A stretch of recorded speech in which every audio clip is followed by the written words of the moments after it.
Prepare yourselves for a battle of epic proportions between two titans. Feast upon their voices and revel in their words. This is Dueling Ogres.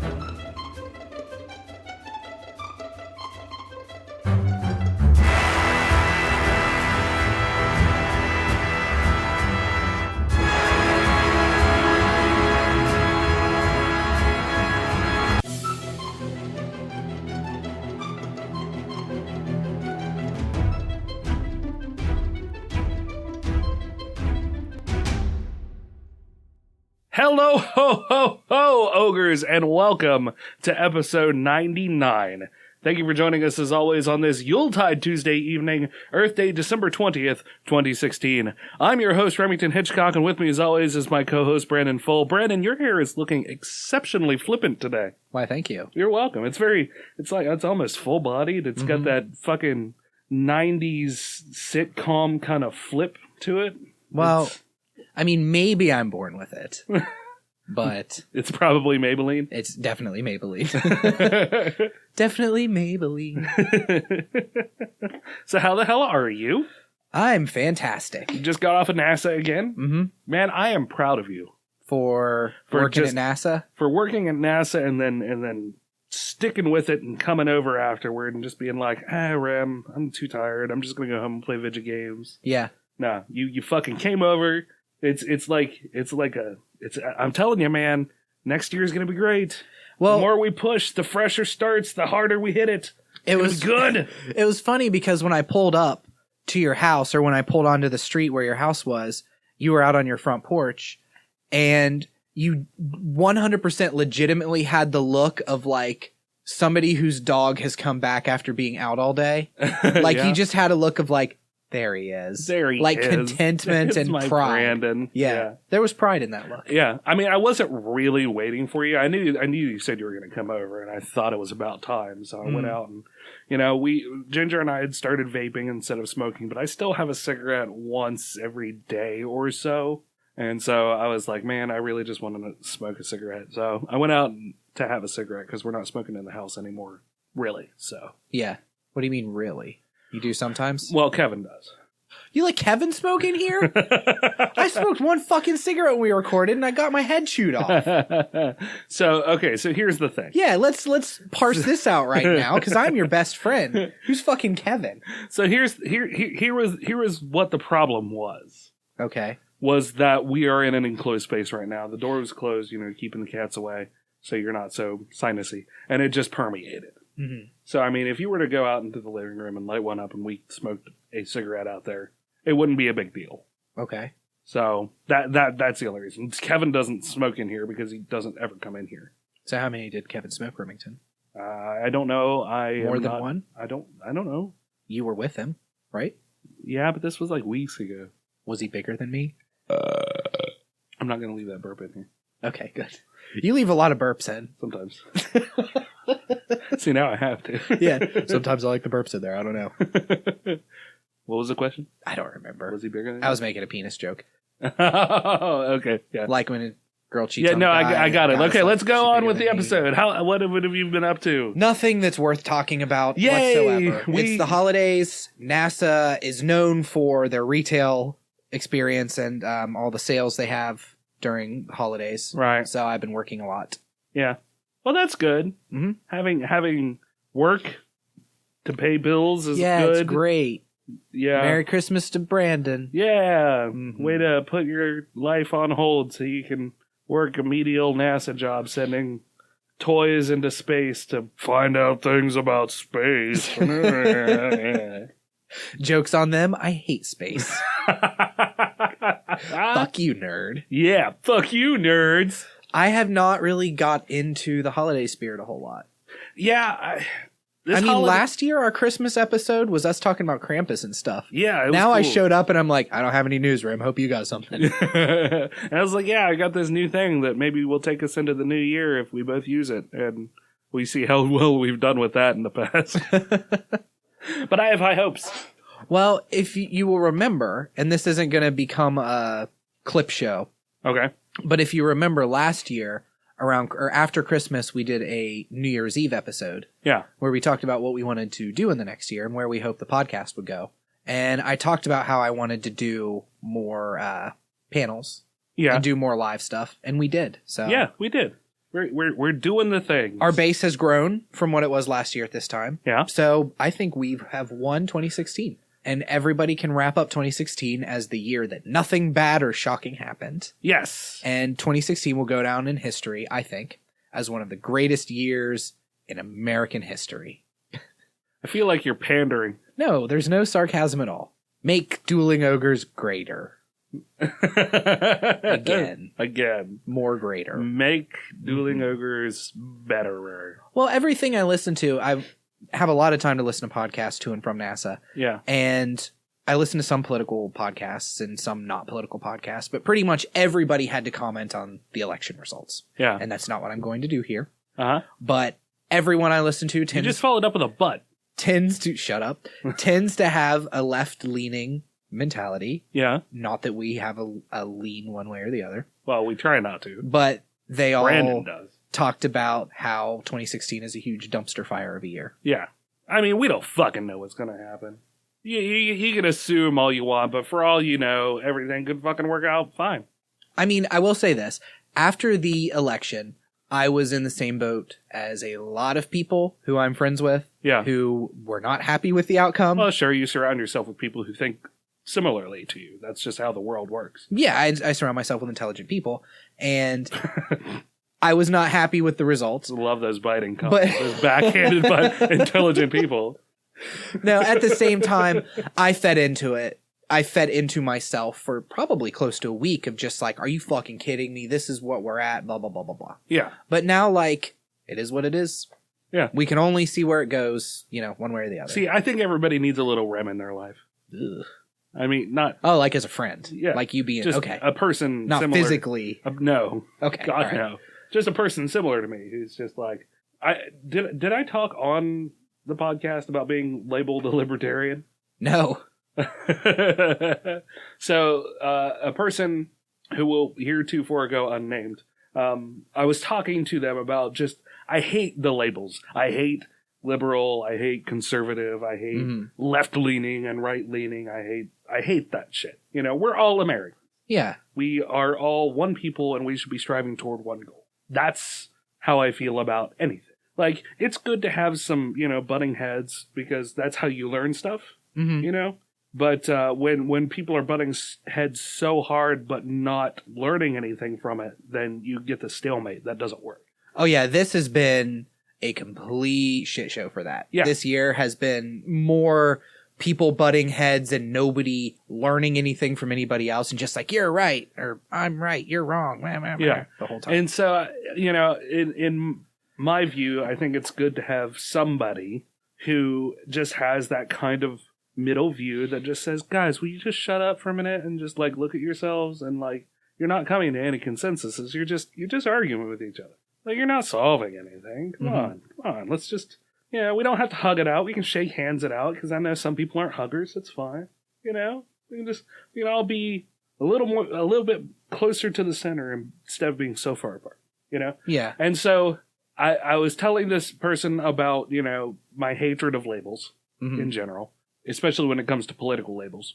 And he came back the next day and he said, Rem, I know that you said that you hate labels, but I'm going to label you right now as a libertarian, because you want people to live their lives the way that they kind of feel that it's right.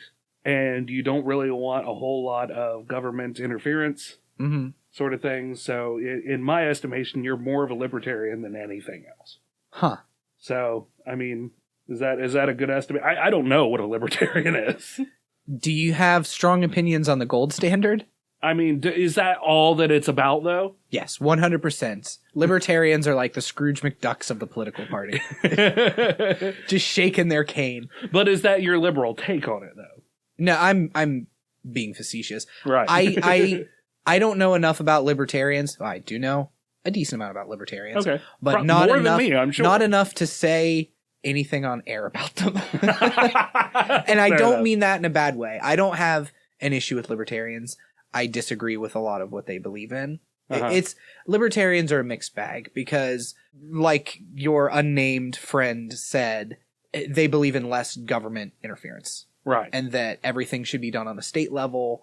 Some of the more extreme libertarians believe that like all drugs should be legal. Government shouldn't make any drugs illegal, shouldn't make this illegal, and just the government literally should be there just as a backbone for the country to run and leave it up to state governments for people to decide everything. Okay.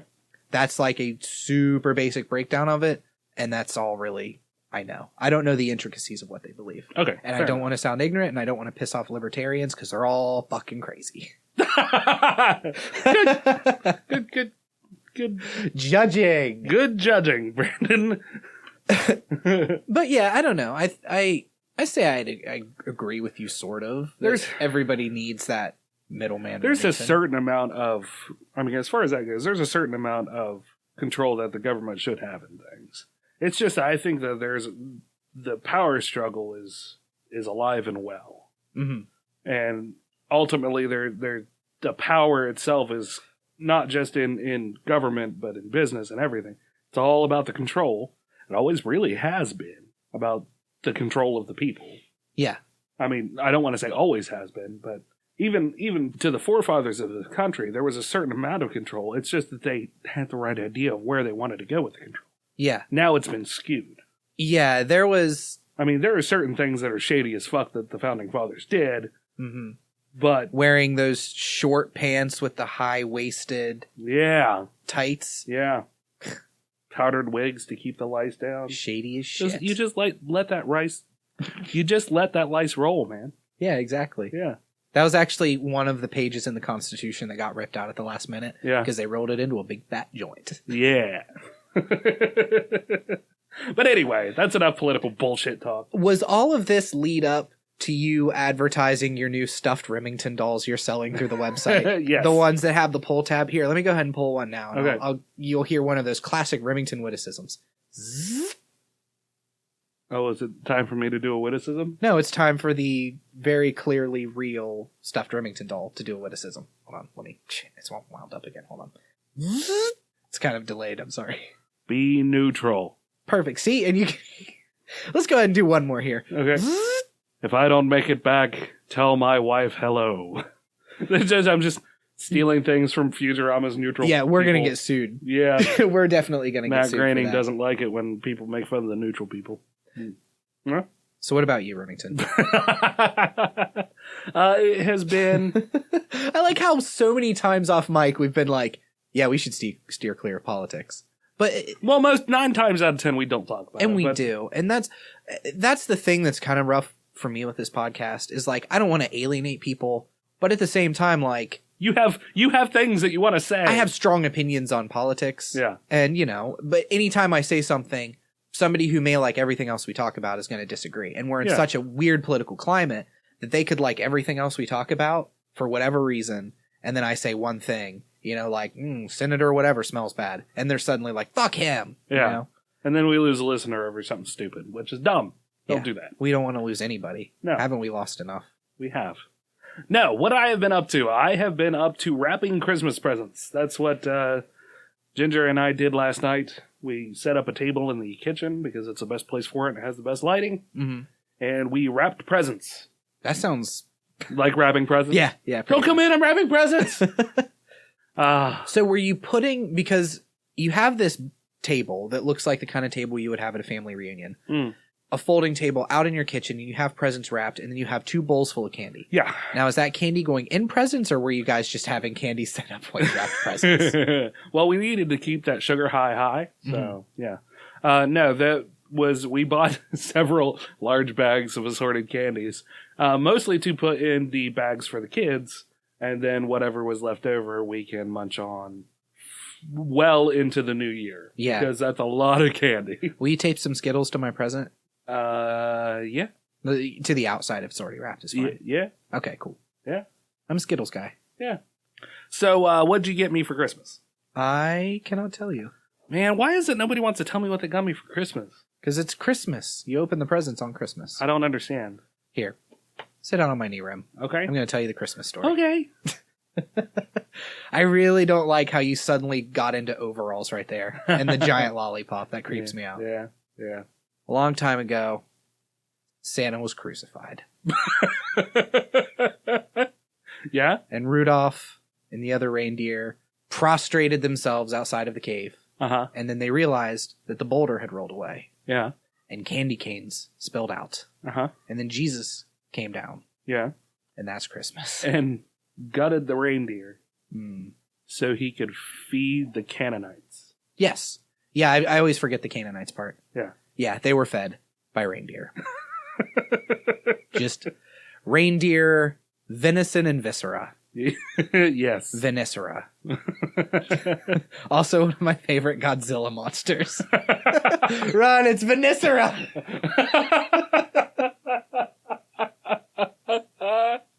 Oh my god. So, we haven't seen Star Wars yet. Nope. What are we doing with our lives? I don't know, man. I wanted to go see it yesterday, but I had so much shit to do. Yeah. I hope to see it next week. Because I know I can go on Christmas. I know the movie theaters are open, but like, I work the day after Christmas. I work Christmas Eve. Yeah. I just want to sit at home on Christmas. What do you work Christmas Eve? 9 to 5. Do they close at 5? Are they closing early? Nope. They're open extra late. That, oh, God. Mm-hmm. See, we got the day off. Really? Yeah. Christmas Eve? Yep. It's pluses of being a franchise. Yeah. Yeah. I guess it would make sense. You probably wouldn't have a lot of people coming in. I bet you would. If you were open, you might have a couple people coming in to look at mattresses. But you know none of those motherfuckers are going to buy anything. Yeah. They're all just killing time. Yeah. So, it's hard to tell. You never know. But, hey, I'm not going to argue. We only, if we would have stayed open, we only would have been open till 3 anyway. Yeah. So, there's that. I anticipate that I will probably be busy since I open. Sorry, okay, so you're opening. No. We actually open. They change the hours. At So we NASA. open earlier and stay open later. So we open at 7 a.m. Christmas Ugh. Eve. So I'm there 9 to 5, but I'm not the opener. Gosh. So there's a lot of people scheduled. I Yeah. guess they're anticipating that we'll be busy because it's a Saturday, but And, well, it's Saturday and Christmas Eve, and you won't be. I mean, I think people have gotten pretty, well, no, I don't want to say that, because there are always those people who will not be on time with their present buy. Mhm. But still. oh, I have to finish my present shopping Friday. Oh, yeah? So Christmas Eve, I have to go out and buy like more presents still than I care to admit. Good job, Brandon. Yeah. We have pretty much everything for everybody, I think. I think we're done. Yeah. We just need to wrap it all. I'm jealous. Well, it's buying with a kid. It's tough because it's just, I guess it's that parental thing where I never feel like I've got enough for her. Oh, no. Ginger gets the exact same thing for the nieces. So. Yeah. Okay. Yeah, that's right. She does have the nieces. Yeah. And I haven't wrapped This'll her be- stuff yet because I tend to, it's kind of a tradition that after I go to my parents for New Year's Eve or Christmas Eve, I'll come home, wrap presents, watch a Christmas movie, and then get, 3 hours of sleep before the stupid kids are awake. Like, wake up. It's magic. Yeah. And every time I look at the presents and stress out like, oh, there's not enough. Yeah. Yeah. This will be the first year in a while that I was able to get my sister's kids anything. Like, I just didn't have the money. Mm-hmm. I was literally living hand to mouth for many, many years and just making sure that I could survive Yeah. and have food in my belly and a warm place to sleep. So, yeah, like I said, this is the first year. I mean, I don't know what to buy for anybody, let alone kids. Can we get an inside scoop on what you bought those kids? Yes. I was told, I asked what I should get the kids, and my sister was like, Nerf guns. Get them Nerf guns. Get them Nerf guns. I want them to shoot each other in the eyeballs. She constantly wishes bodily harm on her kids. Mm-hmm. No. Parenting. Although, that being said, I'm being facetious there, but there was a recent post that she had where she gave the kids duct tape to play with. Oh, and yeah, I saw apparently that. they were putting duct tape on each other's mouths. She was like, why didn't I think of this shit before?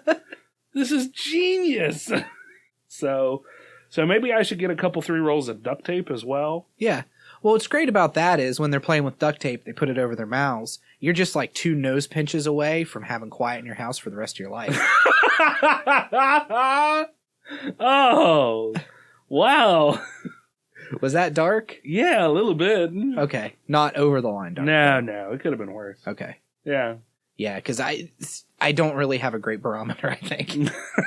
My barometer is you looking at me shocked. Yeah. Oh, did I go too far? Maybe I did. Oh, well, it's out for the world to hear now. What are you going to do? Who knows about this internet thing? So fact. I got them some Nerf guns. That was the request, and that is what they got. Nice. And my sister, I don't think she listens to this, so I should be all right. Well, it'll be up probably right around Christmas. She asked for angry cats, and by God, I found some angry cats. I found little Asian cat toys, like chibi-looking cat toys, and they're the grumpy cat-looking guys. Okay. And it's just like 5 little toys. Oh, like the ones you see at every Chinese buffet? Like that kind of cat? Yeah, essentially, yeah. So, yeah, I found 5 little angry cat miniatures, and we wrapped them in individual boxes. So her Christmas request to you was just angry cats? Yes, because she couldn't think of anything. So was it just like a joke? Yes. Like, what do you want? Oh, I don't know, angry cats? Yeah, pretty much. Wink, wink. Yep. Okay. So that's what I did. I got her angry cats. Nice. And she will like it, by God. And if she doesn't, I'll kill her. Merry Christmas.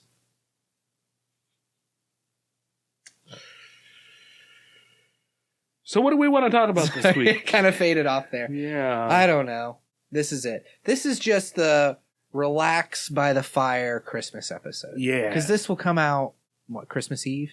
Maybe Christmas Day, depending on when you get it done. Yeah. There's no rush. It's Christmas. Yeah, exactly. I mean, I'm off Christmas Eve, so even if I have to cut this short or cut the editing short to finish wrapping the presents, at least. You can wrap the presents and edit.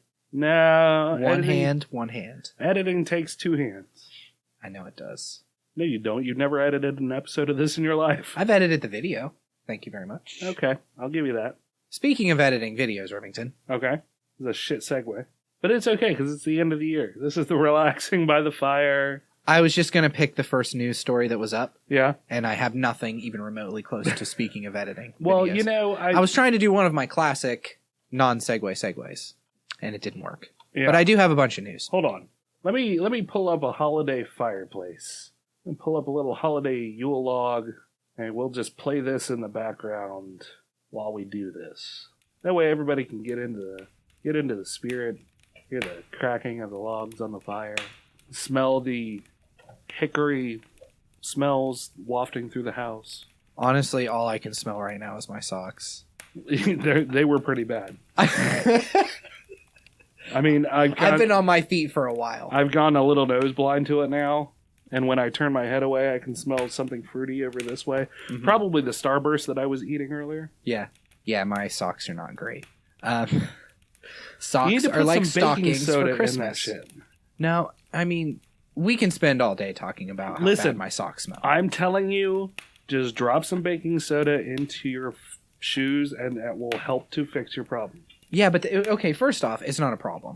It's because I've been working a lot and I haven't changed my socks in a few days. Uh-huh. That's the problem.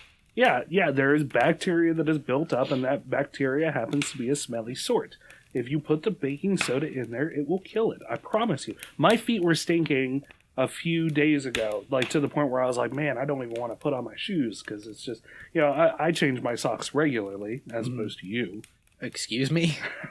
But, I mean, if I'm really putting some work in, my feet will sweat and they'll get stinky, and I'll pour in, a couple of tablespoons of baking soda and shake it around the shoe, let it sit overnight, and I just leave it in there. It'll just... This is just the worst Christmas talk ever. Right after you put on the fire in the background. You're sitting in the comfy chair right beside Grandpa, and he's just like, what you gotta do to deal with them stinky ass feet of yours, you just gotta throw some baking soda in there. It'll soak up all the smell, it'll kill the bacteria. I don't know what you're doing. Your grandma used to do that to my work boots all the time. Yeah, I guess we're going for a realistic Christmas now. That's right. Yeah, we are. Let's get a drunk uncle in here making inappropriate jokes, and it'll be perfect. Where's Kevin when we need him? Smoking cigarettes in your living room. So what story do you have?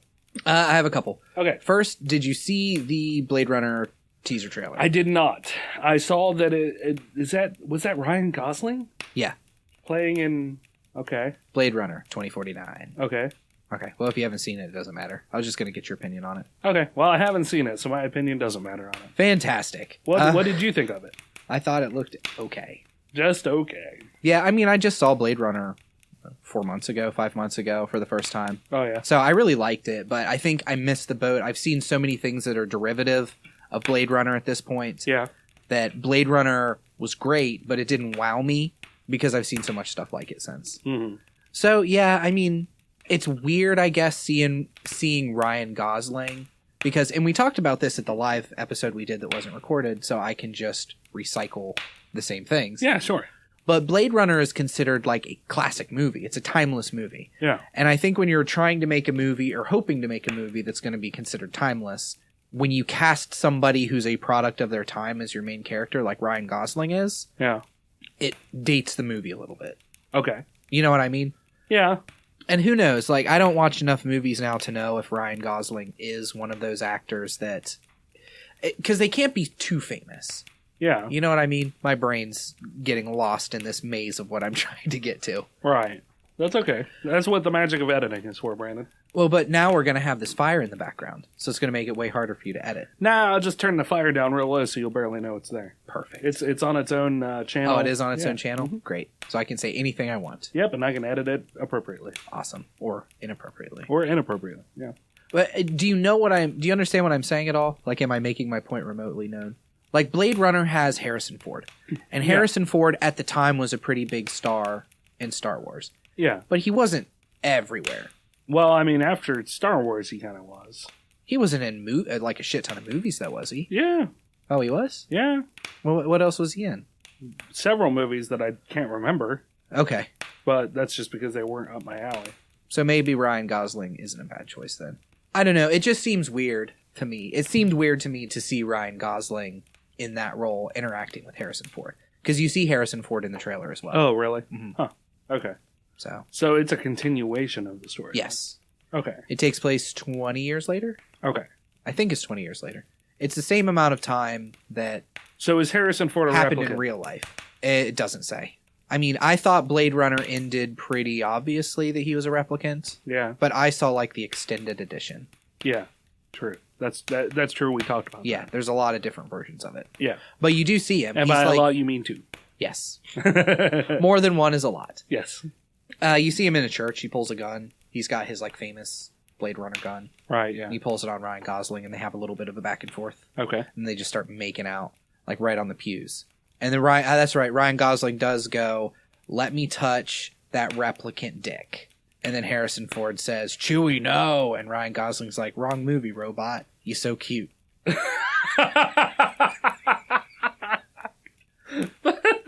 What the hell is wrong with you? It's the trailer. It was pretty good, honestly. Like, the more I talk about it, the more I think it's pretty good. So speaking of Harrison Ford, let's get into some Star Wars news that doesn't involve Harrison Ford. Okay. Perfect segue. Thank you. So Rogue One came out. Yeah. Neither of us had seen it, as we had already established. Mm-hmm. It's canon now. Yes. Canon that we haven't seen Rogue One yet. But it made $290.5 million globally on its opening night. Where does that rank it amongst movies? I'm not sure, but it did set a new record for yearly box office records for Disney. The previous record was $6.9 billion worldwide, set last year by Comcast's Universal Studios, and Rogue One put Disney over the edge at $7 billion for yearly. From all movies released. Yeah, for all movies released, $7 billion for Disney gave it the record for yearly box office monies. Oh, okay. So not super impressive. How is that not super impressive? Well, I mean, if Rogue One had set any sort of records itself, they would be talking about that. Well, yes. Instead, and no. they're finding something to talk about with it while also saying like, well, because of Rogue One, Disney beat the record for making the most money. Sure, but I mean, 290 billion is not bad by any stretch. Oh, it made 290 billion? Or 290 million. So. Oh, okay. I was going to say, Jesus Christ, Yeah. never mind. 290 $290 billion. They'd build their own Death Star for that money. Opening night. I'm seeing good stuff about it online. I mean, we say this with every new movie. I'm seeing mixed reviews. Oh, really? Yeah. It's funny that we say this with every movie, though. When a new movie comes out and we talk about how we're really a terrible geek podcast. Yeah. I mean, we this is are. literally the new Star Wars movie, and we're like, nah, we haven't seen it yet. Yeah. I'm seeing good reviews online, I guess, and talk about those. So, yeah, I mean, I just found this chart. The first Star Wars major spinoff, this is from Quartz. And it says, the charts that show how Rogue One dominated the box office on its opening weekend. So the first major Star Wars spinoff film raked in $155 million in ticket sales during its opening weekend in the U.S., $290.5 million in the global release, which still beat in gross everything else except for The Force Awakens. So, like, The Hobbit, An Unexpected Journey was $85 million, all the way down to Lord of the Rings: Two Towers, which was $62 million. Star Wars: The Force Awakens beat it with $248 million. So how much more did it beat it by? In U.S. sales, it beat it by $93 million. So Force Awakens beat Rogue One by $93 million. That seems pretty reasonable, really. Yeah. Because, Force Awakens is one of those things that everybody's going to see. Oh, yeah, absolutely. And then Rogue One, honestly, I would consider myself a pretty huge Star Wars fan. At least the basic trilogy and some of the books. And even when I first saw the Rogue One trailer, I was kind of like, about it. Because it looks very war story oriented, and I'm not a big war movie fan. Right, yeah. But now I definitely want to see it. Yeah, and, like you were saying, from the reviews that you've seen, it's gotten good reviews. I've seen mixed reviews on it. I've avoided any official reviews of it, though. I'm Yeah, only so seeing have I. things that people on Facebook have posted. Yeah. And that's where I'm drawing a lot of my stuff from, too. Like, I've seen a lot of, our friends say, well, it's getting mixed reviews, but damn it, I loved it. Of course you did. You're a Star Wars fan. I mean, Yeah. You go in with a certain amount of bias. So you're looking for things that'll make it good. So, but here's one of the things that I enjoy. The character that Forrest Whitaker playing is Saw Gerrera. Okay. Oh, he was already in Rebels, right? He was in Rebels, and he was also in Clone Wars. He was introduced in Clone Wars. Okay, yeah, that's right. Yes. So he's going to be in Rebels. Okay. And there, you can actually go over to the Nerdist, which is not a subsidiary. We are not a subsidiary of. Yes. No matter how many jokes we make about it. About me and old Chris Hardwick. Yes, unless Chris Hardwick wants to bring us in under the fold because we are so damn funny. And why not, with an episode like this, Exactly. would he not immediately want to jump on it? Precisely. We would take 20% Yes, 20% of all Nerdist.com revenue. Yeah, of all of their revenue, yeah. So, Rogue One, Saw Gerrera is coming to Star Wars Rebels. This is on the Nerdist, posted by Blair Marnell. And he is going to be voiced by Forrest Whitaker. Oh, really? Yes. So they're even bringing him back as him, or as the character he played. Oh, that's cool. Yeah, that is really cool. We can look forward to that in Rebels Season 3. So. I pulled up the top grossing movies of 2016. Yeah. The top 5 movies, I am pretty surprised at what the top 5 highest grossing movies of 2016 are. Why is that? Number 1, Finding Dory. Not really a surprise there. No, not really. I didn't realize Finding Dory was as huge as it was. I guess the children I'm around didn't really care for it. Either it wasn't their age range or they weren't. My daughter never really watched Finding Nemo. Yeah. That wasn't really her bag. So Okay. Finding Dory wasn't a huge thing for her. Okay. Her big movie this year was Big Friendly Giant. She was dying to see it, wanted to see it so bad. Right. So Finding Dory, number 1. Number 2, Captain America, Civil War. Okay. Finding Dory had close to 500 million. Civil War had a little over 400 million. Gotcha. Number 3, Secret Life of Pets. Oh, really? Yeah. Huh. Number 5, Deadpool. And the reason this surprises me is the number 4. The number 4 was The Jungle Book. I saw, nobody talking about The Jungle Book. That's because they all went to see it and then were We're just like, nope, disappointed. it's The Jungle Book. Yeah. No, but that's the thing, is anything I'd heard about it was that it was really good. Yeah, that's what I was going to say. I mean, I heard a lot of people in real life saying, oh man, I saw The Jungle Book. It was really good. But you didn't see a whole lot of internet buzz about it.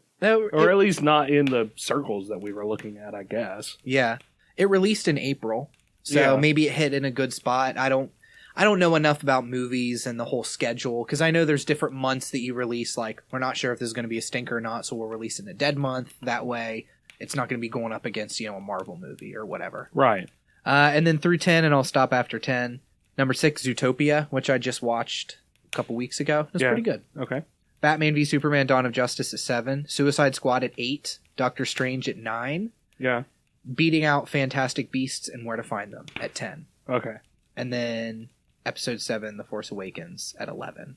I'm not sure why they count that as 2016. Maybe because it released so late in December of 2015. Maybe it was a fiscal thing.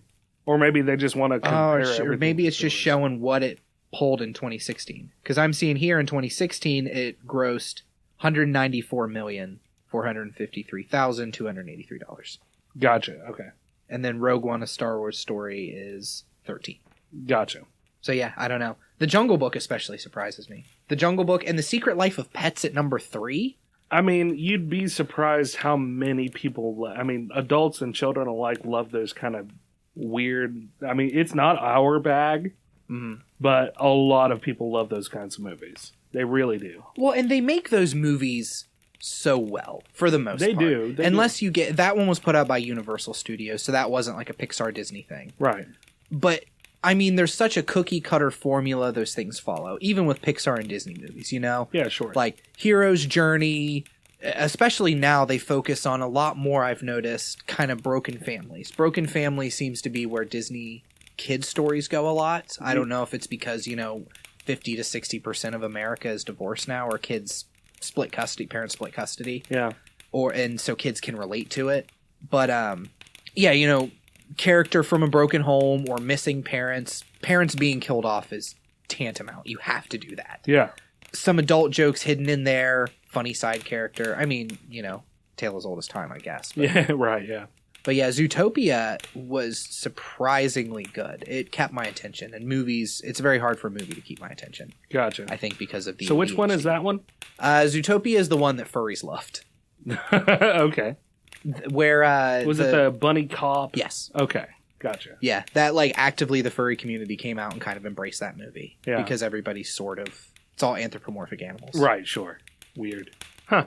Yeah, it was it had a really weird social message to it. I couldn't really it was trying to make a social point. I could tell that.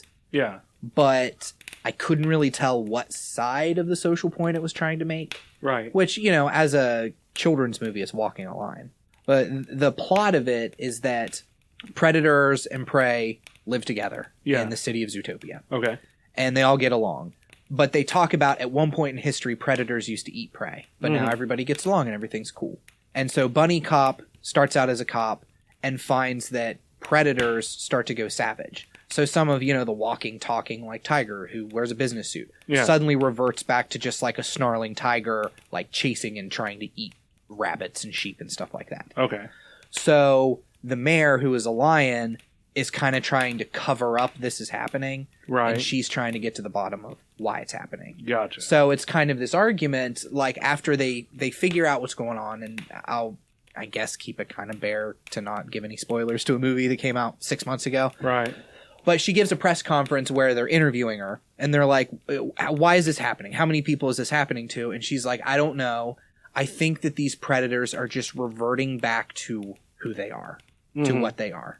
And that causes an outrage. And it's a parallel to racial tension, I felt like. A bit of racial tension and talking about, Black Lives Matter, and of course, black people are rioting and they're so violent. It feeds into that sort of racist rhetoric that I've seen compared to things with Black Lives Matters. Okay. That's what it felt like it was a parallel to, in a sense.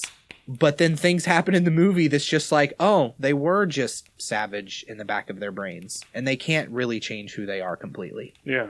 So it was very weird, but it was good. Fair enough. So, put that on the movie poster. Yeah. So your company, NASA, apparently, going back to Star Wars, is kind of dubbing planets that they're finding after Star Wars planets in an unofficial capacity.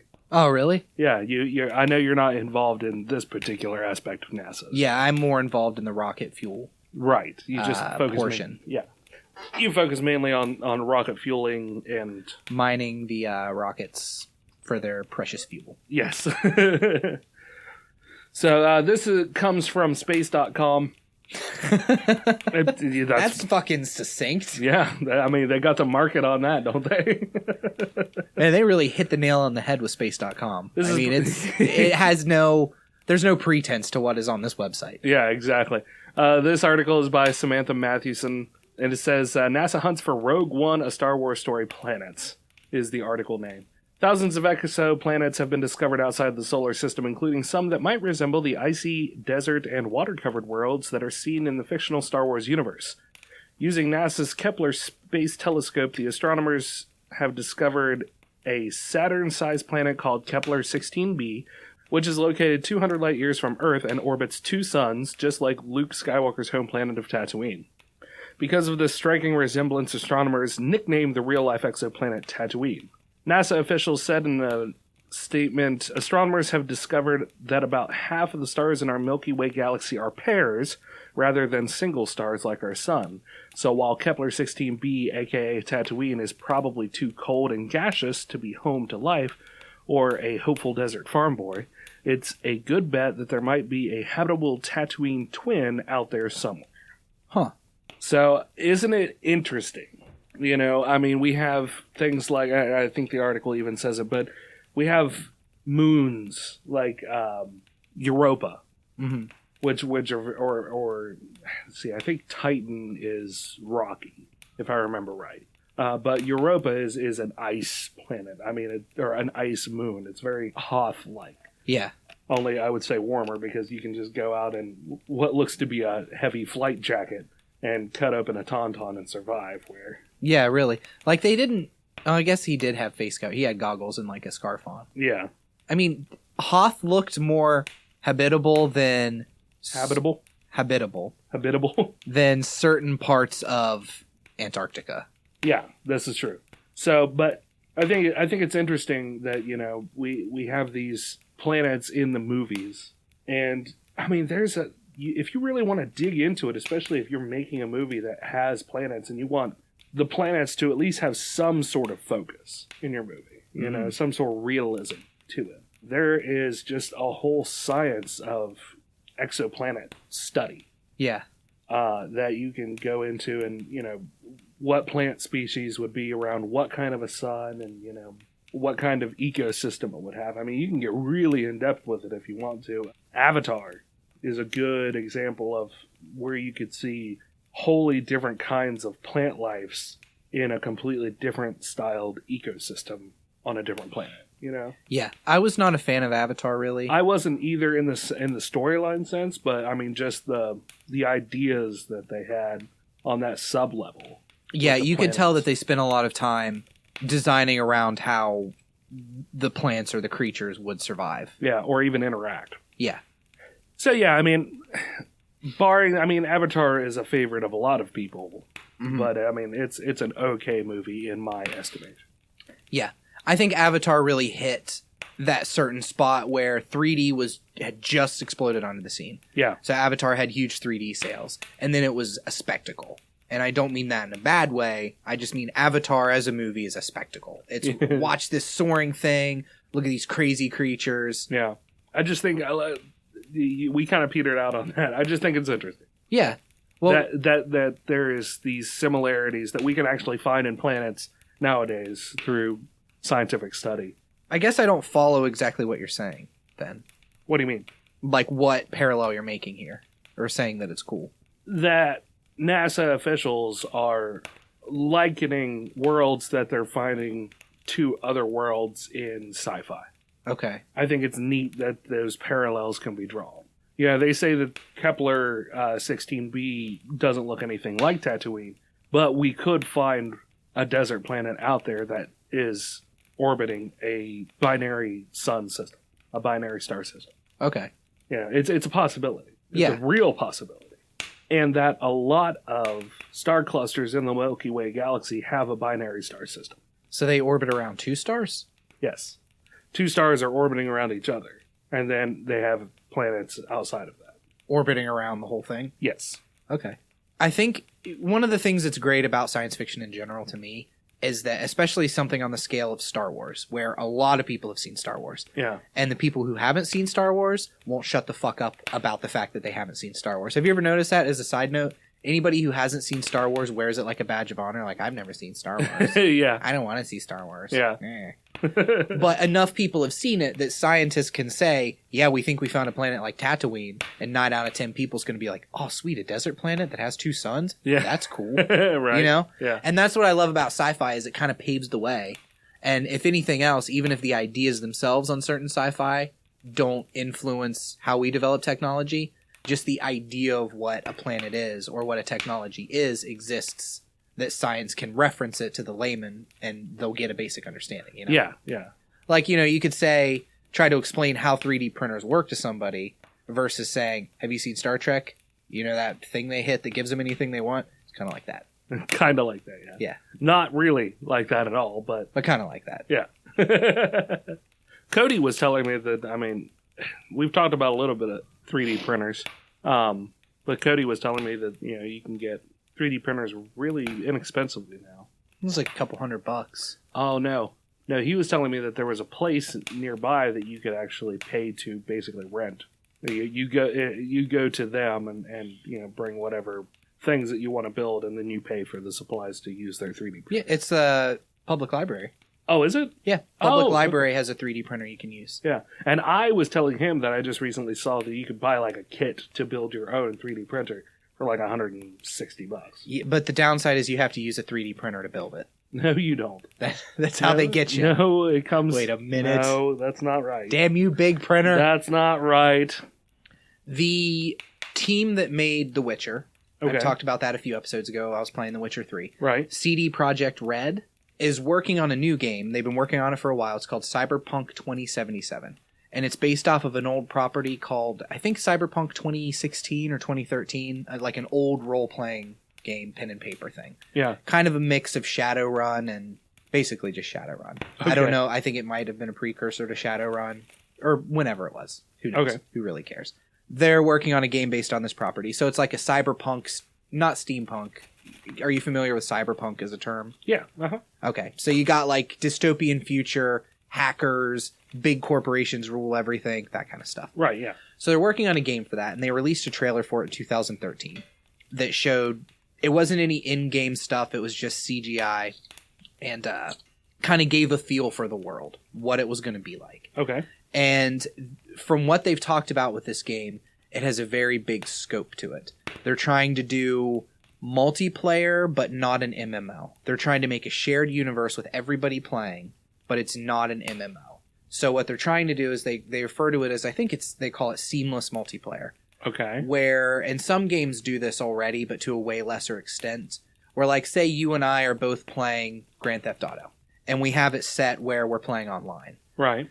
If I'm on chapter 3 and you're on chapter 4, we can meet in a separate area, like we can join up to do multiplayer, and we're in our own instance. Yeah. But if you're on chapter 4 and I'm on chapter 4 and we're both on the same part and we're both playing on an open server, we'll just kind of, our games will just merge until we run into each other. Okay. And then we can play as long as we want, and then when we split off, our stories are our own. But, and that's really about the extent of it. What they're trying to do is make it so if that were to happen and our stories merge, anything we do together when we then split apart again affects both of our worlds. Okay, yeah. So as you're running into people online, the things that happen in your world and the things that happen in their world merge until it's basically one shared world. Right. So, you know, when enough people cross paths, it's like a spider web where everything's connected. They're calling it seamless multiplayer. Okay. They're also working on, I don't remember the other thing, it's some kind of radiant AI system that lets you, a computer system that runs enough separate NPCs that each do their own thing day to day and randomize enough to how a human would work. Like, I know you've never played Oblivion, right? Elder Scrolls Oblivion. That was one of the big selling points of Oblivion that they talked about, was the radiant AI. Okay. Which meant that each individual NPC had a schedule that they followed. Right. And they would do it every day, whether you were there or not. This NPC would wake up in this town every morning at 6 a.m. and go sit at the bar for 2 hours and then go out to the farm and then do this and that and that. Right. And they would run into each other and they would have conversations. it was very basic in the way that it worked. Yeah. They actually dumbed it down. This is a little side thing, but I find this super interesting. Where AI was, 10 years ago, they had to dumb it down because they found that whenever they were playing through the game, when they would get to a certain town, like half the people there were dead. Just when they showed up, like half the NPCs were dead, including some of the main quest givers. So they looked into why this was happening, and the NPCs were programmed to be hungry. So they were programmed to eat at a certain time. One of the NPCs ran out of money. They didn't have a way to generate income. So after so many days of paying for things, they ran out of money and they would steal something. And then the person they stole from would find them and attack them. And then because there was like a radiant friend system, the guy they stole from attacks them. So the thief's friends attack and it just turns into this huge brawl in the street. And all this happens when the player's not even remotely there. This just goes on in the background of the game. Wow. Yeah, it's crazy. So it's part of why, too, they made all main NPCs unkillable. So that didn't happen. Because that kind of weird interaction shit would happen. Anyway, CD Projekt Red is working on like a way more advanced version of that. Where everybody... Because if you played Oblivion and you watched them, you could see every point that it hits. After a certain amount, you were just watching a checklist of every character every so often. Right. The paint wore thin very quickly. Anyway, this company is working on this so much and apparently has developed so much new technology behind the scenes that the Danish government, so that's a Danish company, has granted them like $700 million in grants from the government to continue to develop this technology for this game. Wow. Yeah. Huh. Yeah, I'm excited for it. The game has no release date. In the trailer they released in 2013, it shows the whole thing, and then it says release date, ... whenever it's ready. Nice. So they've shown like bits and pieces every so often, but they're very kind of nebulous about when it actually is going to come out. Sure. But I'm excited. I mean, especially the fact that the government sees merit in it. Mm-hmm. Although I was reading a little more into it, and apparently the Witcher series is a Danish series. And the Danish government is so proud of the Witcher book series and then the Witcher games, which have won all kinds of accolades, that when President Obama visited, they gave him a copy of The Witcher 2. That was their like... Welcome to our country. Here is our pride. Yeah, that's... Huh. I mean, it gets rave reviews anyway. Mm-hmm. But yeah, that's funny that they just embrace. It's fun to know that we live in a world now that a government, that an entity such as a country will embrace a video game and say, this is the result of fine storytellers and fine developers and game engineers. This is a result of hard work from our people, and it's glorious. Yeah. This is Danish creativity through and through. This is us. Yeah. That's neat. Yeah, it is. It's a very wide scope, neat thing. Yeah, I thought it was a cool story. Yeah, for sure. My last story has one more thing to do with space. I figured I'd just kind of... Space again. I hear space all day at work. I know you do. Blah, blah, blah, aliens. Blah, blah, blah. Yeah, I know. So, this is actually from AOL News. Yeah. Really? Yeah. Did you get it Yahoo mailed to you? And this is actually a fairly old piece, too. It was originally released in October. Have you heard about this Y2K thing?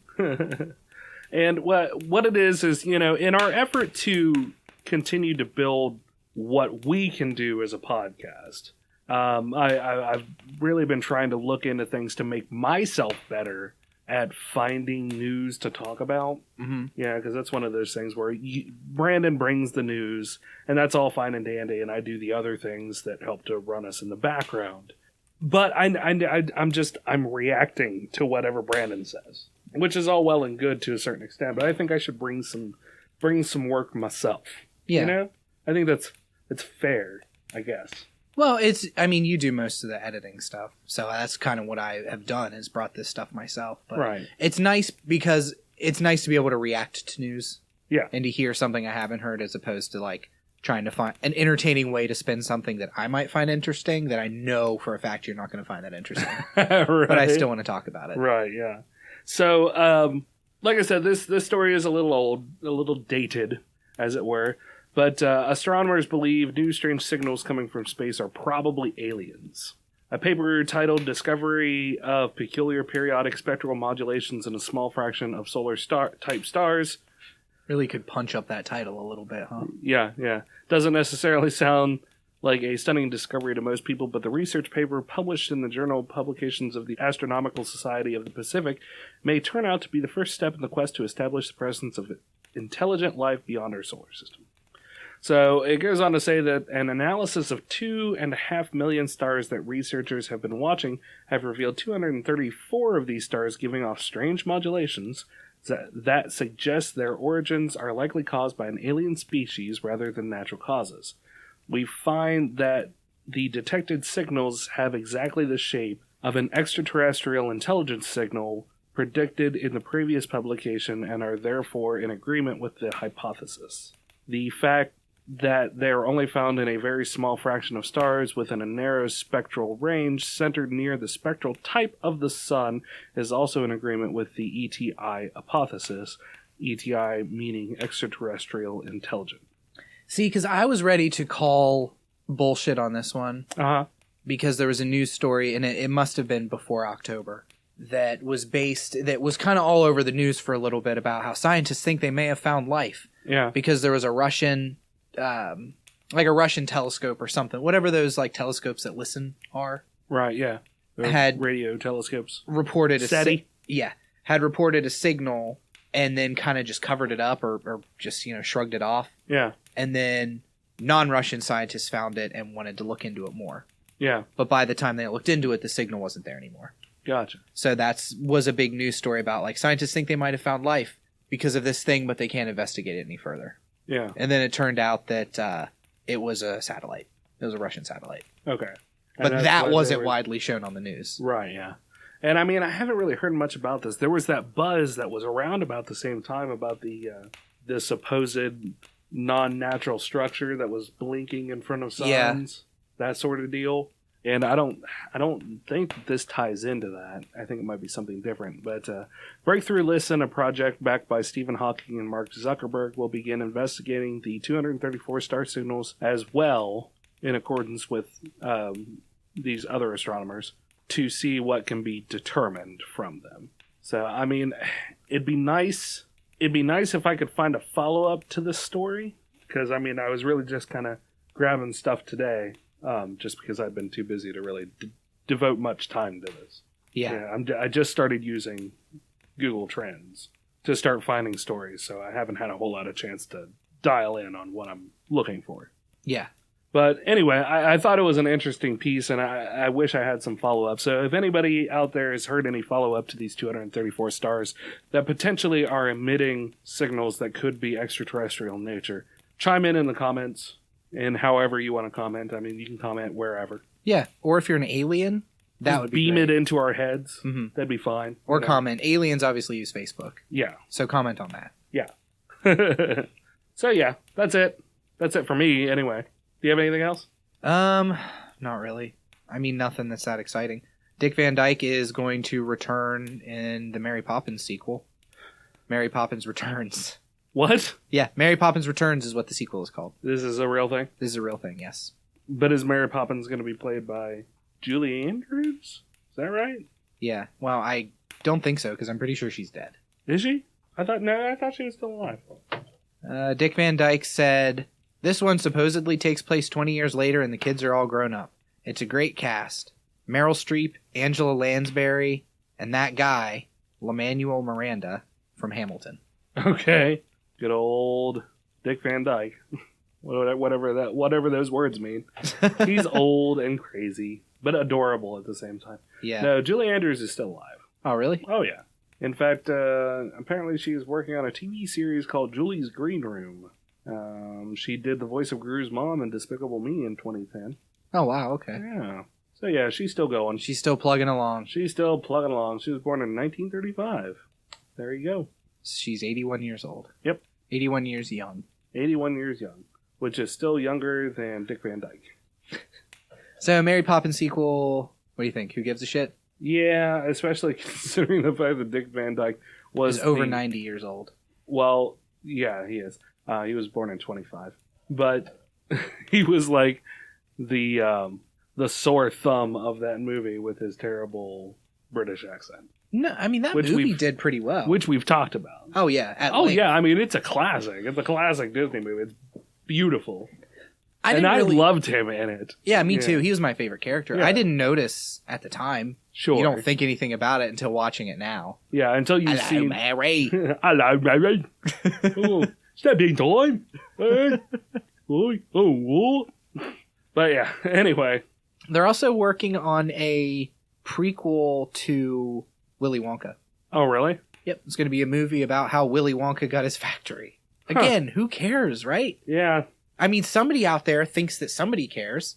Yeah. Somebody does care, but like, why? Yeah. The Tim Burton remake was stupid. Yeah. I don't even particularly care for the original Willy Wonka. I don't like whimsy. And I think that was a terrible way to run a factory. So I don't care how he got his factory. I don't care about his adventures and... if they could have taken all of the Johnny Depp Willy Wonka-ness out of Tim Burton's Willy Wonka, I would have enjoyed that movie. Yeah. I kind of liked, the beginning. I kind of liked the kid who played Frankenstein, the little boy Frankenstein. Yeah. And the ending of it, I enjoyed all of those parts, the beginning and the end, and I'll just cut out all the middle of it, and it'd be a great movie. Yeah. And 15 minutes long, which is about as much as I'd invest into it. Is everybody going to learn a lesson? Are we going to see some chocolate? Yep. All right, that's it. Man, I have a love-hate relationship with Tim Burton. There are some movies that he's done that I really, really love. There's some that I just like, it's just Tim Burton being all Tim Burton-y. Yeah, he just gets Tim Burton all over it. Yeah, just squirts his Tim Burton. He just had a big cup of Tim Burton and just like, oops, all over sorry. my movie. Yeah. We're old and angry. We hope this has reminded you of Christmas. These logs are burning low now. Literally, we could look it up. It's Creative Live is the channel that I'm on. It's a holiday Yule log fireplace video from Creative Live. Go check that out on YouTube.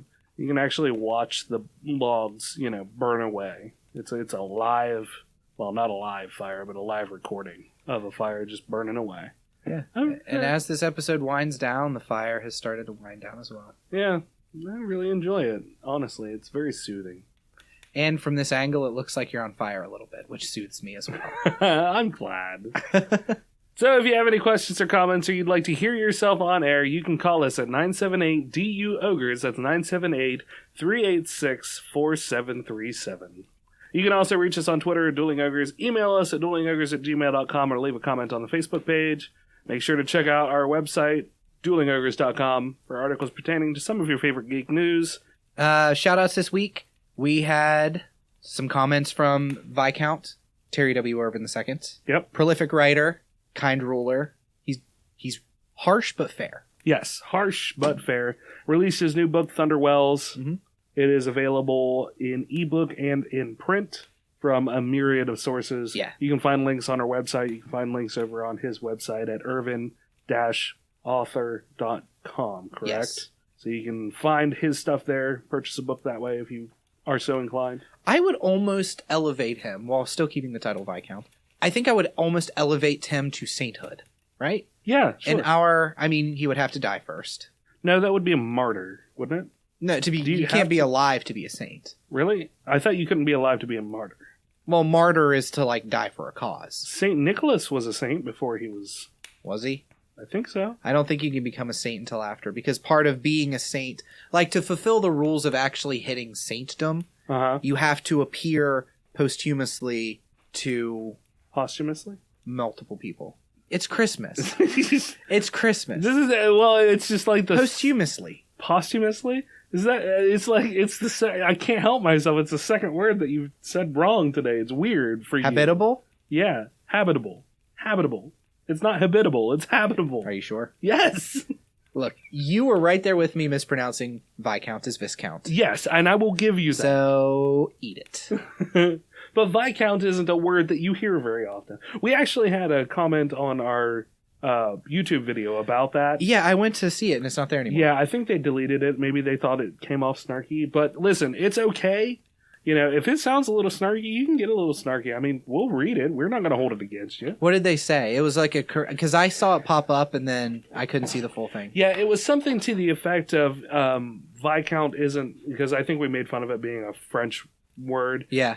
And they were like, it might have been derived from French way in the beginning, but it was primarily not a French word or something to that effect. Maybe they'll listen and they'll actually give us the correction. So if you do listen to this, go ahead. Feel free to leave the correction. It didn't really sound snarky to us. Plus, we're snarky assholes anyway. So yeah. You're not going to hurt our feelings. And if you've unfortunately died, you can leave it posthumously. Oh, God. You're awful. But Terry did say that New Spider-Man does have great potential. The high school plotline could be very good or drag. I'm hoping the former. Yeah. I'm hoping so as well. I don't really think... I mean, Spider-Man's so high school-centric a lot of time anyway that I really have high hopes because they've let Marvel take the reins on this. Yeah. Which is absolutely a good thing.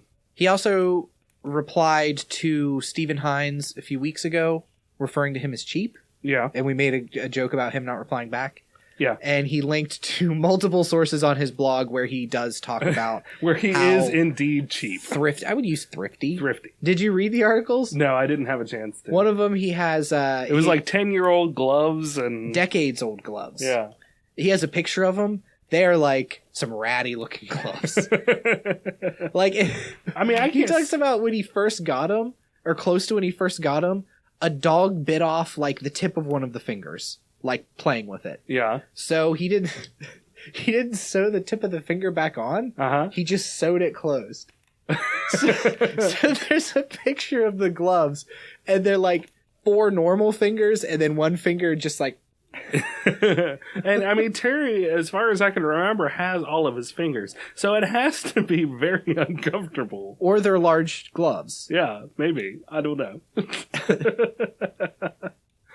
Oh, but he did also, if you want to check out Terry's writing outside of his books themselves, he has multiple articles that you can find where he's written guest articles, including 2 on our website. Mm-hmm. One pertaining to RPG gaming and how that can translate into making you a better writer, and the other one primarily focusing on how to get off your butt and just write something if you're interested in writing a novel. Yeah. So... very good reads, worth the effort to go check out. If you also want to contribute your own writings, do it. Pertaining to geek news, you can hit us up at bloggers@duelingogres.com. Mm-hmm. You can send us a transcript of a story that you'd like to tell. We're looking for anything geek related. And I'm going to throw this in here as a little cherry topper. Oh, man. I'm also thinking that we should start doing just quick blurb newses that we can either work into the podcast or have a recording of outside of the podcast. Just like 5-minute news blurbs. Okay. That we could release. Are you looking for news anchors? Essentially, yeah. All right. Yeah. So, if you want to write about, you want to write about Star Wars and get your 2 cents out there for the world to hear and why you think that it was good or bad. Writing reviews, anything like that. We'd like to see the writing first, and then potentially like to bring you on for discussion. Yeah, I would say that. I think that's a fair cop. Mm-hmm. So sounds all right to me, Mary. Chimmy chim chimmers. Oh God. So if you have any interest in that, or being on a podcast yourself, or do up some writing and come on and we'll talk about your article and talk about what you want to talk about, and give you a 10-minute segment or something like that. We'll just see what happens. We'll bring you onto the airwaves of the internet and kiss your cheeks. Yeah, we'll kiss both of your cheeks. Kiss your cheeks with all 4 of them. Yeah. Kiss all 4 of your cheeks. Mm-hmm. No? Yeah, I mean, sure. Okay, whatever. I mean, I'm fine. We're at this point, we are like naked laying in the bed, just like motioning pretty much anybody who walks by the hallway door to come in. Yeah. So, sure, kiss them all. Kiss every cheek. Are we a podcast brothel? Is that what this is? It's shaping up that way. So if you want to be part of this podcast brothel and you want to go for a little roll in the proverbial hay with us. The proverbial. You want to go for a little internet romp. Just, we're not going to have. Just shoot us. We're not going to do that. No. Well, I don't know. We might, I guess. I mean, never say never, I suppose. Yeah, I mean, we're up for anything, really. We're a progressive podcast, right? Yeah. And finally, be sure to leave us a 5-star review on iTunes or find us on Podbean, iHeartRadio, or Satchel, where you can donate to the show because it's awesome to do that. Yeah. And I want to say that the end of the year for us, this will be our last episode until January. Yes. We're taking a week off for Christmas and to do things with our families and et cetera, et cetera. Yep. Whatever we're going to do. Thanks for everything, for you guys listening. I know it's a little like... Don't apologize for thanking people. I mean, I'm afraid it comes off like... We're not pandering to them. We genuinely like that they listen to us. Yeah, I guess. I mean, I'm trying to play coy. Like when a girl's interested, or I don't you're want to interested be in a girl coy. and you I act want like, them. I want them to want us. I want you to want me. But I need you. Genuinely, doing this podcast and interacting with you guys has been one of the highlights of my year. And I hope that we continue doing this for a while. And I appreciate all you guys. I appreciate everything you do for us. So thank you. That's all the lyrics that I know to it. Yeah, but I figured I'd tell. You were really hammering home those 2 words that you knew in that song. Yeah, exactly. No, thank you guys so much for listening. We hope you had a great 2016. We hope that your 2017 starts off even more gloriously, as we hope that ours will. Our first episode of 2017 will be focusing... My mouth is getting dry. Focusing... It's all that singing. It's all that singing and honey. Just fucking eating honey sticks.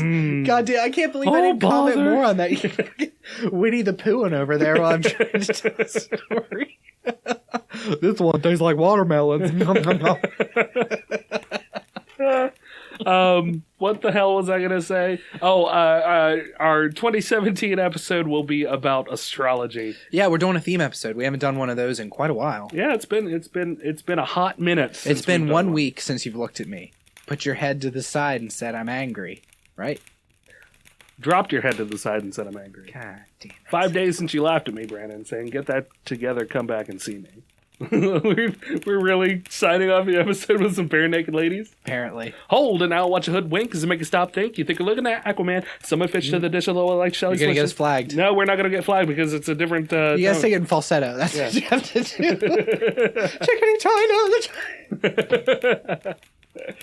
All right, let's put a bullet in this, much like 2016. Yeah. Thank you everybody for listening. So until next year, ogres, keep your clubs blunt. And your tusks sharp. Good night. And God bless us, everyone. The best Christmas present in the world is a blessing. I've always been there for the rest of our lives. 100.5 hours ago, I am glad to meet you. I can hear the music coming from the hall. A fairy tale, a Christmas tree. There are lots and lots and lots of flowers. All right, Mary. All right, let's go up that chimney now. Let's see those bloomers. I'd really like to climb up her chimney. That umbrella's not the only thing I want to see open. I can't even do his bad accent. Yours is bad enough. What you got in that bag for me, Mary? Crikey. I got something else you can be elbow deep in. Miss Poppins. Miss Poppins? Step in time now, lad. Oh, Jesus. I love to laugh. Loud and long and clear. I love to laugh so everybody can hear. Couldn't remember exactly how the last bit goes, but it's close enough. You're a really good singer. Thanks. I don't know why you don't sing more. I sing all the time. No, I mean in a professional capacity. Oh, because nobody likes me. You just did it there. Yeah. So until next week now. bands always want their lead singers to be able to play something, and I can't play anything. Well, no, you have like a classic voice. You need to go try out to be in one of the Actors Guild things. Maybe I should just call up Seth MacFarlane and we can do another Christmas album together. He did a Christmas album. Of course he did. Yeah. Did he suck his own dick the whole time because he loves the taste of himself? Just, Yes, he give me did. more Seth. Yep, that's exactly what happened. Yeah. In fact, that was the bonus track. Yeah. It's just... Seth MacFarlane, you taste so good. Give me more. Oh, yes. Let me taste your tears. All right, we're done. We're done with the outtakes. We're done with everything and everybody. It's really going to be a nice exit to the episode, a nice heartfelt thank you, and then get to outtakes where I'm like, does he suck his own dick? Because I hate him, he tastes his own dick. Merry Christmas. Okay, Brennan. Did you bring your energy machine? Yeah, I'm an energist. I am energist. I am very welcome to be here. I'm very grateful for the opportunities to be here. Toki. Uber is like one of the quickest growing fucking things, right? Like Uber's everywhere. Yeah. And I'm reading, this is only from one site, so I haven't like cross-posted or anything. They're posting that they are close to, in the 2016 year, what do you think they made money-wise? Like, overall profit. $4.3 billion. Lost $3 billion this year. Lost $3 billion, okay. Apparently left it in the back of Uber's. We don't know where we left it. I assume the people who run Uber sound like it. Yeah, apparently all people who participate in Uber are... Whatever that accent was. Of Soviet descent. Simova. No, that's you. Oh, no, you're not Simova. You're Watto. Watto. No, he just said Sebulba. Yeah. Sebulba's going to win. What the fuck is happening? What is playing? Fucking shut up. Hey, I'm comicbookdc.com. I noticed you wanted to maybe watch a video. You maybe wanted me to go and stop playing it? Yeah, just fucking like the site has been up for literally like 7 minutes now, and just all of a sudden I'm gonna randomly start a video. I noticed you didn't hit play. I figure I'll go ahead and start that for you. Maybe you were having a stroke, and maybe if I turned on the thing, it would lull you out of the stroke or something. The excitement of this video was the excitement of this guy fucking typing on his LG computer. This little ad here. That would be enough to bring you out of the stroke. Well, hold up. It's an LG computer? Yeah. Dude, you're getting an LG. I don't care. Because LG is passable at best. Mm-hmm.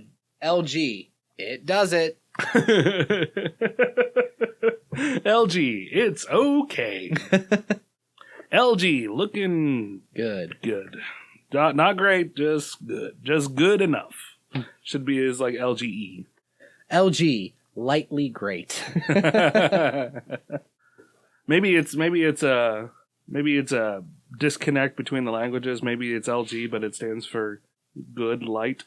Good light. Yeah, it's good, but on the light side. Yeah, it's just barely marginally. When you don't want too much good. Yeah, it's like I would really like more good, but I'm trying to cut back. More gooder.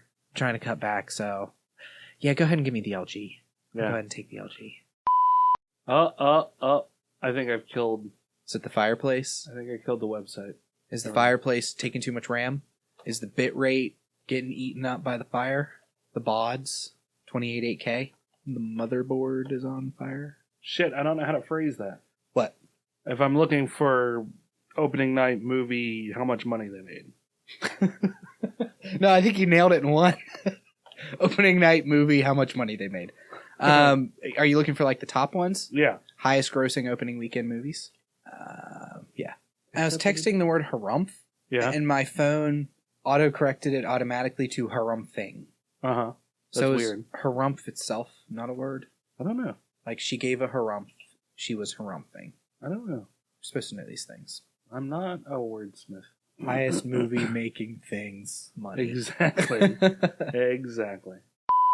Peabody's buddies forever gonna Peabody. Make sure to You already said. And be final. And And be finally. be finally. And be finally.